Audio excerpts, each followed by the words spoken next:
Hello friends, আপনারা সবাই কেমন আছেন? আশা করি আপনারা সবাই ভালো আছেন।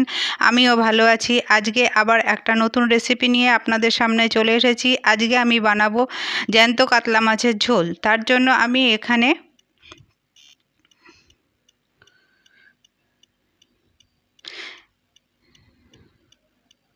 প্রথমে মাছগুলোকে খুব ভালো করে ধুয়ে নিয়েছি, দিয়ে তার মধ্যে নুন আর হলুদ মাখিয়ে 10 মিনিট আমি রেখে দেব।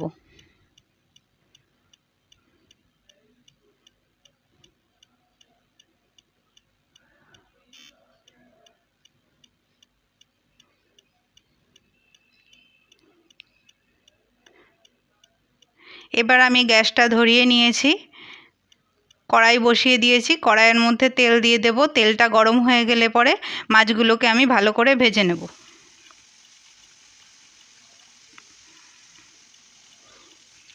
এদিকে মিক্সিতে আমি একটা মশলা পেস্ট করে নেব। তার জন্য এখানে 4-5 কুচি রসুন, 4টে কাঁচা লঙ্কা, 1 চামচ গোটা জিরে ভিজিয়ে রেখেছিলাম, আদা আর একটা টমেটো পেস্ট করে নেব।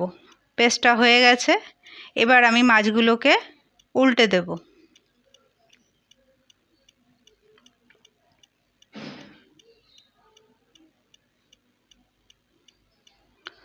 মাছগুলো ভাজা হয়ে গেছে। এবার আমি মাছগুলোকে তুলে নেব।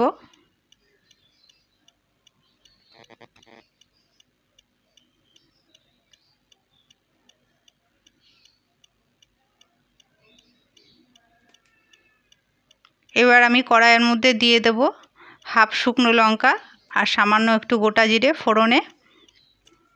এটা একটুখানি সময় নাড়াচাড়া করে নেব।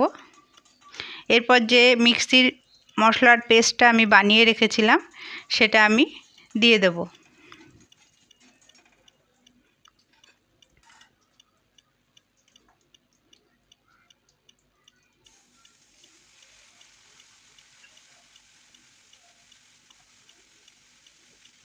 এরপর আমি এখানে অ্যাড করব স্বাদ মতন লবণ,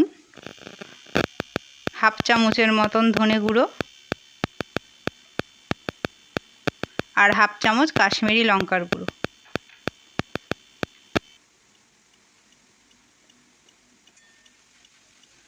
দিয়ে খুব ভালো করে মশলাটা কষিয়ে নেব। মিক্সির বাটি ধুয়ে জল দিয়ে দিলাম। মশলাটা কষানো হয়ে গেছে। এবার আমি এর মধ্যে আলুগুলো দিয়ে দেব। দিয়ে একটু নাড়াচাড়া করে নেব।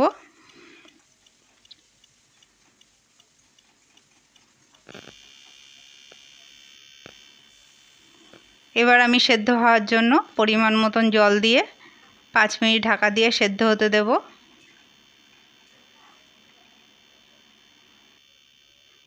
5 মিনিট পরে চলে এসেছি। আমি হলুদ দিতে ভুলে গেছিলাম, তাই এখন হলুদটা দিয়ে দিলাম।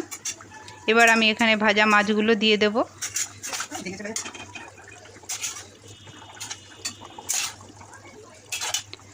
দিয়ে আরও 4 মিনিট মতন ফুটিয়ে নেব। 4 মিনিট পরে চলে এসেছি। আলু সেদ্ধ হয়ে গেছে।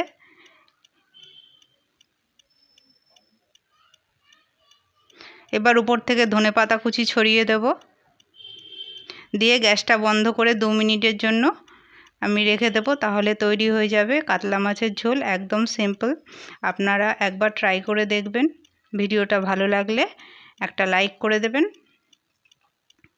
আজকের মতন এখানেই শেষ করলাম।